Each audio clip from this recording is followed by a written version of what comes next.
The other technique that I would like to show you while working on the long arm is dot to dot quilting. So this is where we're going from point to point to create angled lines like the ones that you can see here. Now I'm going to simply use my quilting ruler and a Soline ceramic pencil. On the lighter color, I would just use a regular pencil or other marking implement that you prefer. And I'm gonna mark my additional dots, so where I want those points to land.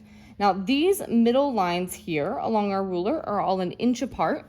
So I can drop the first one up in this point here, and I've got this angle just straight down. So this is about a 45-degree angle from these sides, right? And I can double check that by seeing how my 45-degree line is parallel to the side of this triangle, okay?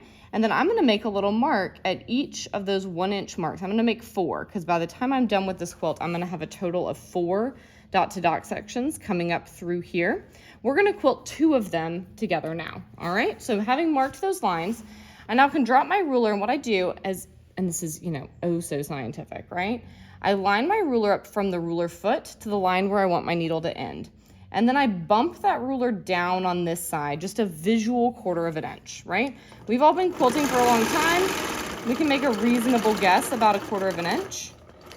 And look at that, got my needle right up to where I want it to go. And same thing down here. I'm gonna run the ruler down to this point, and then I'm gonna bump it over a 1/4 of an inch, because that's gonna leave room for my foot. And I'm gonna keep pressure on that ruler to just keep it so it's going in a nice straight line, right? These lines, moving at an angle like this, are a little trickier than simply moving in a ditch.